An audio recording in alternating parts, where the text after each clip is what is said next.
There's a little phrase there that says, live the life that makes you come alive. I think that is what our aspiration should be for all of us, to live that life that makes us come alive. And it goes back to those messages that we get from other people about you should do this, you shouldn't do that, right? And we end up living somebody else's life. And I've had that experience living somebody else's life, the life that was designed for me by other people, right? Rather than the life that makes me come alive. You are now listening to the highlight reel builder for authors, the Going North podcast. I'm your host, best-selling author, and Maxwell Leadership Certified Trainer, DomBrightmon. And you're going to be getting some tips and techniques to advance yourself coming up next.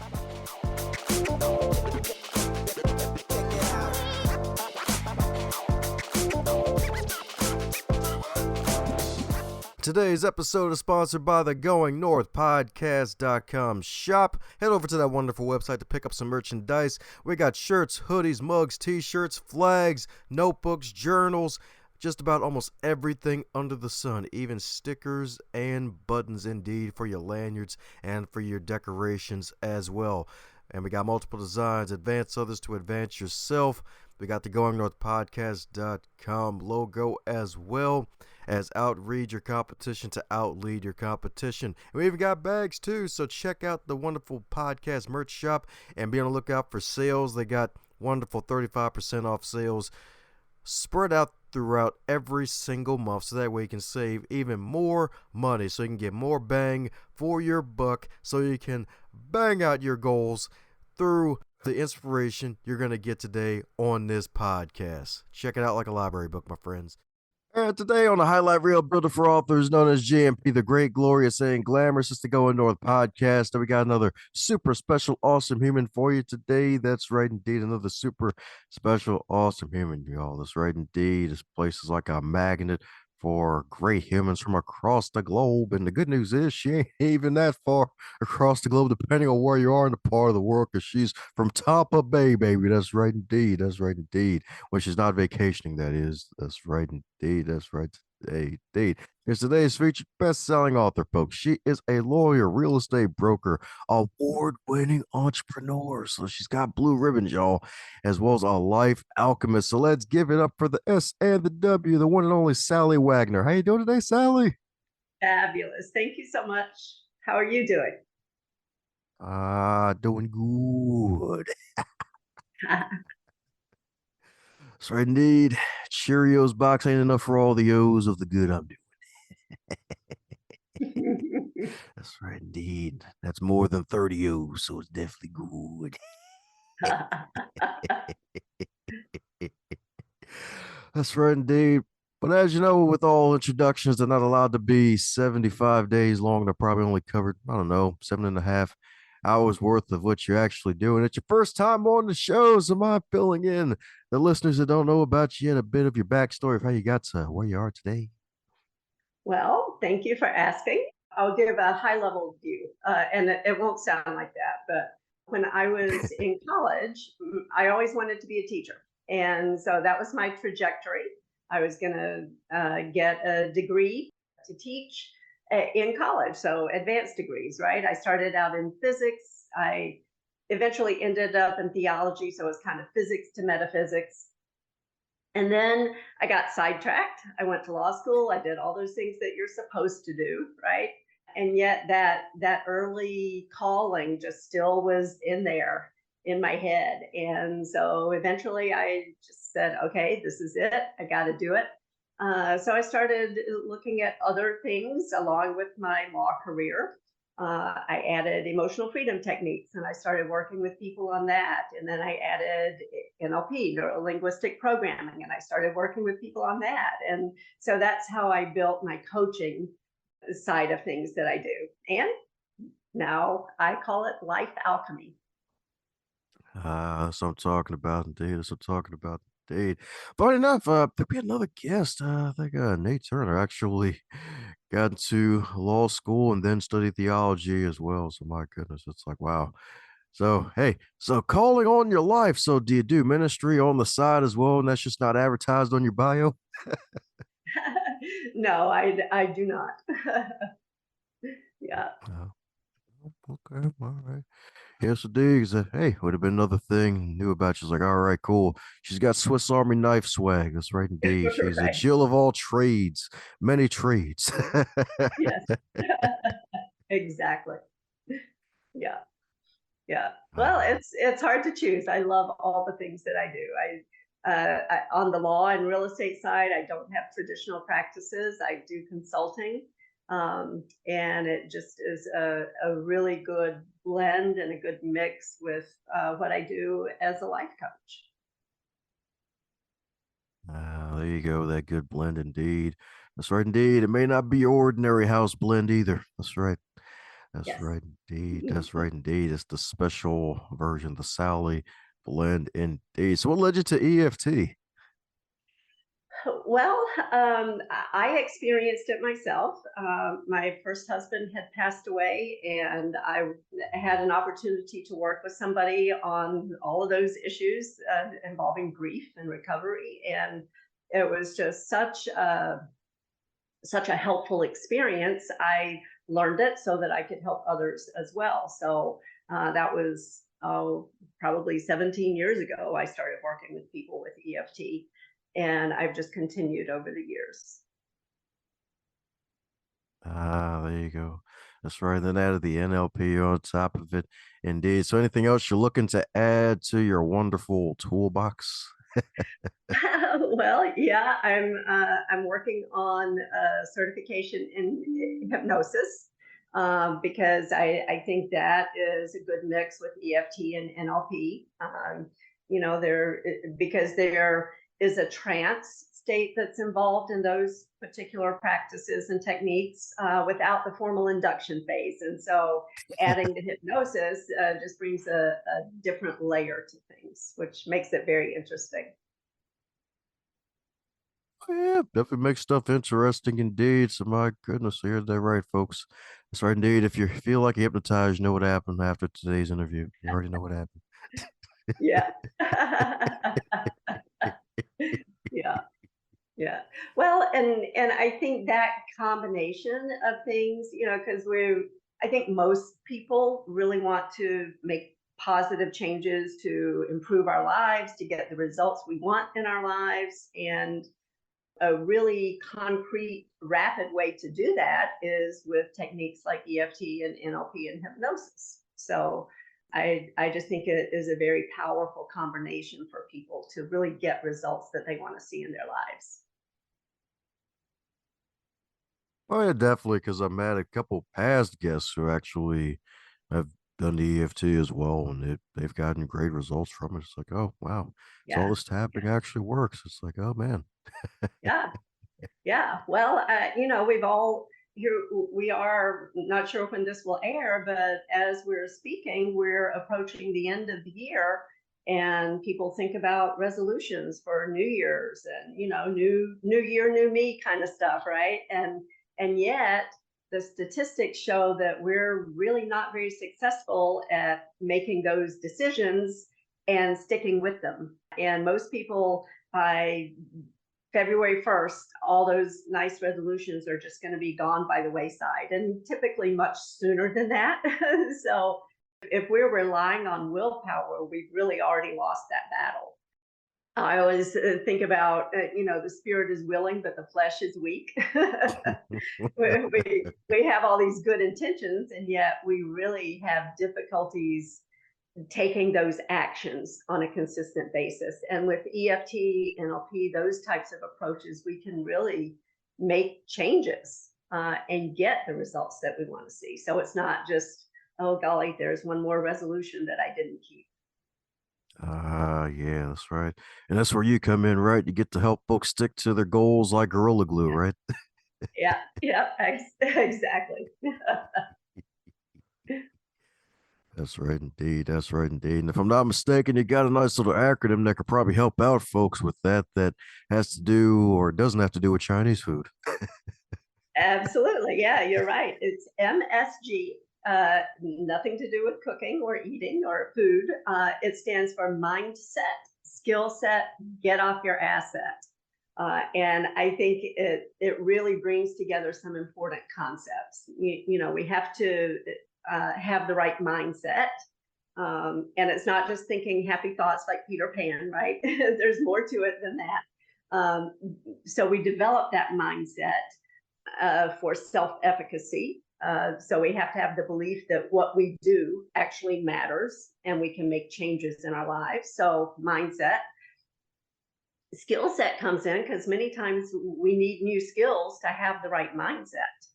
And then the third piece is we have to take action. We have to put it into practice. And when we bring MSG into our lives in that regard, then we're really talking about building resilience. And as we build resilience, we're really putting MSG, mindset, skill set, get off your asset. We're putting all of that into practice. Again, putting it into practice, taking action, that's what it's all about. Otherwise, it's just nice philosophy. Yeah, yeah, definitely. It's like, hey, philosophy's great to have, but it's like, hey, if you Yeah, don't do nothing with it, like, what's right. the point? Yeah, yeah. I mean, yeah, if we're not going to use it in our lives to make changes, to have impact in the world, then it's just a nice picture on the vision board, right? Nothing happens, nothing changes. Yeah, that's definitely true, dude. That's definitely true. Indeed. So my goodness, to get off your asset piece, like my goodness, it's like, all right, cool, got the mindset ready.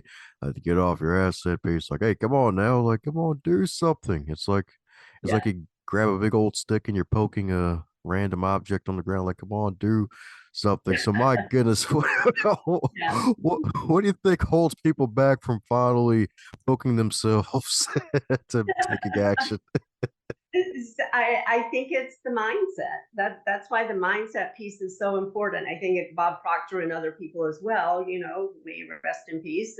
He used to say it's 95% mindset and only 5% what you do. And when you get that mindset piece right, then you will take action. And I think it's that constant self-talk that most of us have that tell us things like, oh, what's the use? It's not going to work. I tried that before and I didn't get anywhere, or all those messages that we tell ourselves that we get from family, friends, society, the world, all of these sources. And yet then we internalize it and we have this constant monologue going on inside our heads that tell us things that hold us back. And so I love to express it in this way. It's not what you don't know that holds you back. It's what you do know that's not true that holds you back. Because all those messages we give ourselves, usually they're not true, right? Yeah, yeah. Hey, it's eloquently said. That's what I'm saying. Well put right there indeed. Because hey, sometimes we can know a little too much, and then sometimes the stuff we know can be used against us from the whole random negative monster or the Yeah, dark side of us. It's like, hey, remember that time you tried this and it failed, buddy? That yeah, one time, even though you could probably try it 99 different ways. yeah. Yeah. And you said it right there. It's fear of failure many times, because who has not failed? We've all failed. And so here's an NLP technique. You reframe failure into feedback. And Henry Ford said that, one who fears failure, and I'm not going to say it exactly, but, the person who fears failure is not going to take action because we're going to limit our activities. And we can use failure as an opportunity to begin again, as he said, more intelligently, because we have that feedback. So when we make failure part of our system, then it's not going to sidetrack us. It's not going to make us stop. We're just going to keep going, informed by whatever that feedback was that came to us. Heck yeah, that's right indeed. That's right indeed. Because sometimes the wooden frame is good, but hey, if you got a gold frame, use that one. That's right. You got to reframe it. Absolutely. Yeah. That's right Yeah. indeed. That's right indeed. So my goodness, so been through a lot, if I'm not mistaken. Sadly, the passing of your first husband, and then going into business, I guess, by default, because I guess the regular stuff could be a little too boring for you. What was probably the moment that you had to reframe that actually helped you to really gain more success in life? It was just kind of like a total reframe for me because, and I had a conversation about this recently with my daughter. I was raised in a very poor family, not well educated. I was the first one in my immediate family who went to college, and then higher education, so it was like a total departure from how I was raised. and and yet the message was you get a good job, you stay in that job, and you don't aspire to anything beyond just getting a job, right? So even as a lawyer, my thinking was, oh, I'll just get a job, and my kids were young. I decided on corporate world, which was, in hindsight, not very smart because we all know what the corporate world is like, right? So no stability there. So thinking about starting my own business was just like mind shattering because I was taught all those messages were given to me about you get a job, you just work for somebody else, right? So the notion that I could start my own business was truly mind shattering. And I was resistant. It wasn't like, yeah, that's what I'm going to do. It was like, wow, I'm doing something totally different from what I was taught.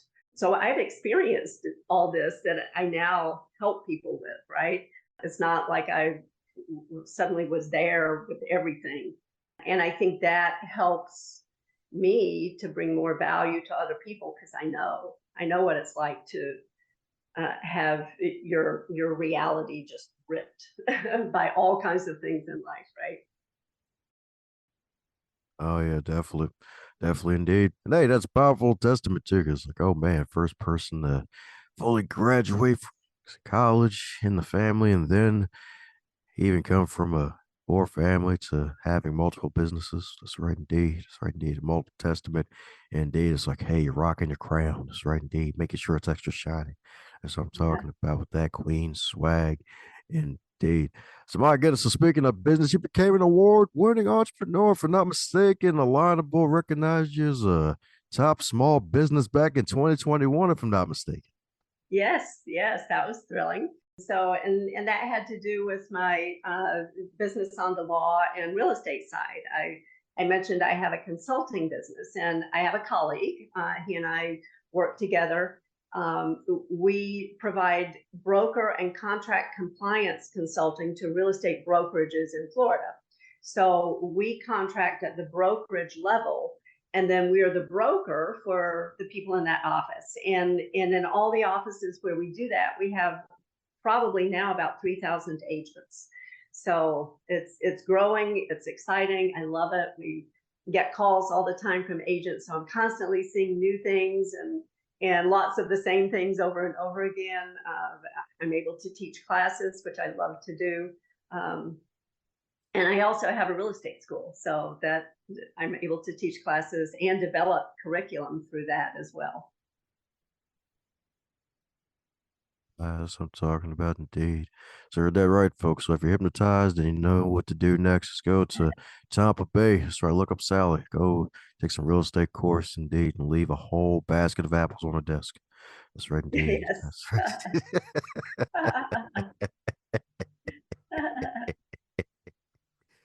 So my goodness, so since you're a fellow podcast host, I gotta ask you one of those obligatory podcast hosting questions. And you got quite a few episodes out already, which I appreciate indeed.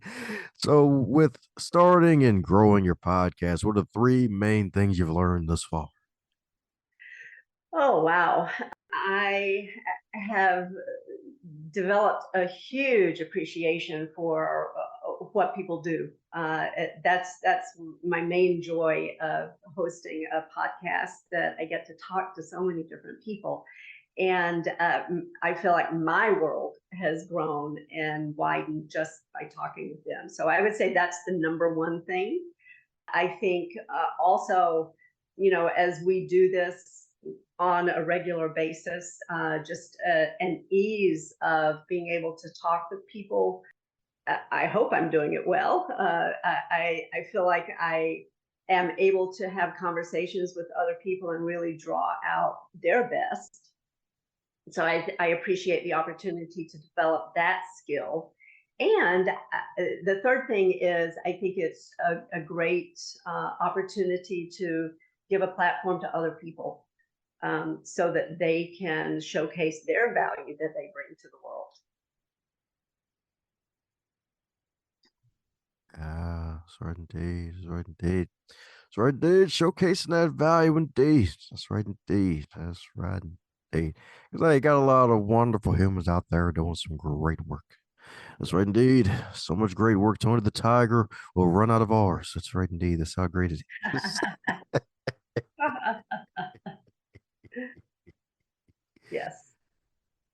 My goodness, you've been on a boatload of podcasts as a guest. So, is there a question that you wish folks would ask you more often when you're on the guest side of the game on these podcasts? Oh, golly. So, yeah, I think an opportunity to share more about living the life that makes you come alive. I don't know. I'm probably obstructing a lot of my background here, but there's a little phrase there that says, "Live the life that makes you come alive." I think that is what our aspiration should be for all of us, to live that life that makes us come alive. And it goes back to those messages that we get from other people about, you should do this, you shouldn't do that, right? And we end up living somebody else's life. And I've had that experience, living somebody else's life, the life that was designed for me by other people, right?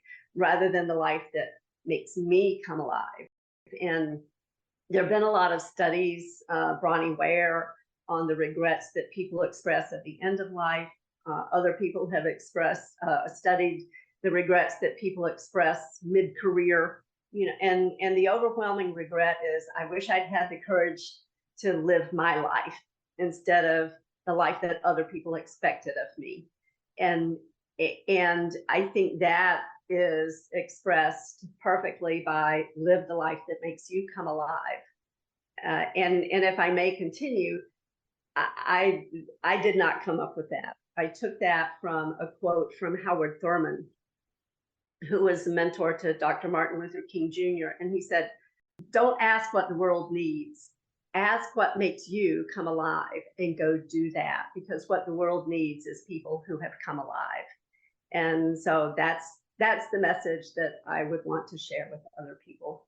Discover that for yourself and then just go do it. Yeah, that's right indeed. Just go do it, y'all. That's right indeed. You don't even have to put on your Nike, just do it anyway. That's right Yeah, indeed. That's right exactly. indeed. Yes, indeed. That's right indeed. You ever heard it from the master coach herself? That's right indeed. All about that intentionality, y'all. That's right indeed. Yeah, That's right indeed. Do it makes you come alive, makes you feel alive. That's right. That's right yeah, indeed. So that way it'll be like, oh man, they're so animated. Like what happened? It popped out of a comic book. It's like pow, they came out of nowhere. yeah, yeah. Well, and I think when you discover that for yourself, not you personally, but the generic you, when people discover that for themselves, they know it, because suddenly just everything feels right. And that gives us the courage to do it, so that we overcome that fear that holds us back. Oh, yeah, that's right indeed. That's right indeed. Don't want to hold us back indeed, because that fear definitely can hold us back. It's like Yes. handcuffs, even. Yeah. Oh yeah. Yeah. On our brains. That's right indeed. So my goodness, you've been a co-author to multiple books. That's right indeed. Right indeed. Spreading the good word of transformation across the globe. And you got this wonderful book called The 30 Days to Transformation. So my goodness, if that book were a food, what would it be and why? Oh wow. I think it would be rainbow sherbet. Because there are three elements to it and they all work together. When you get rainbow sherbet, you're not going to just choose one flavor. You're going to choose all of them, right? Because they all work together. And that's how my chapter in the book is. Because we start with an overarching strategy for our lives. We support it with big specific goals, and then we go down to the daily activity level. So we have daily action steps that support our goals, that support our overall life strategy, that move us in the direction we choose to go every single day. And that's how we achieve the life that makes us come alive. Oh, yeah, that's right indeed. That's right indeed. So you can come alive indeed. That's right indeed. That's right. First one to say their book would be Rainbow Sherbet. That's right indeed. She gave flavors, y'all. So that means it's going to be good. Yeah, yeah. Well, I love rainbow sherbet, so. Hey, that's the point. It's about you and your book. Shoot. Like, hey, if it's your favorite, it's your favorite. And it's someone else's favorite too. That's the good news. If it's everyone has their own favorite thing. And the thing is, Yeah. somebody else created it. So it means someone else liked it. So hey, that means it's good. Absolutely. That's right indeed. That's right indeed. Well, speaking of when two are gathered together, coming down to the magical question that every guest gets to receive. And that is if you don't wake up tomorrow and you're 25 again, but you're still in 2023. Oh, what advice would you give to yourself? Oh, golly. Wow. Stay focused and live the life that you choose, not the life that is chosen for you. Oh, yeah. That's right indeed. That's right indeed. That pearl, y'all. That's right indeed. That was a Yeah. pearl right there. That's right indeed. A shiny one, too. That's right indeed. That's right. Shiny Sallie, y'all. That's right indeed. Hashtag Shiny Sallie with the shiny pearls of wisdom, y'all. You love to feel it and hear it. That's right indeed. You love to say it too. That's right indeed. And for those need to keep up with your journey and look for more wonderful pearls from you without having to go into the sea with all the oysters, what's the best way for folks to keep up with you, Sallie? My website, two ways you can get me: Sallie, Sallie, Wagner.com, and also at intentionallifecoaching.net. And the .net is important because there's another one that's similar that has a different ending, and I want you to get to me. That's right, folks. You don't want to be on Sallie Mae. Y'all need to be with Sallie Wagner. There's a huge difference. Right. That's right, indeed. Intentionallifecoach.net, baby. You got to get into that net. That's right, indeed. You got to get into that right fishing net, indeed. That's right, indeed. That's right, indeed. So, I'm going to put a link to all that wonderful good stuff in the show notes. So that way you can do just that as well. Subscribe to our podcast and all things Sallie. That's right, indeed. That's right, indeed. So, my goodness, any parting words before we close up shop? I would just say, again, live the life that makes you come alive. Thanks a bunch for investing your time by listening to this wonderful podcast today. I hope you enjoyed it, and if you really did, do me a solid and leave a review or share this episode with at least 3 people that you think would get some value out of today's content. Advance others to advance yourself.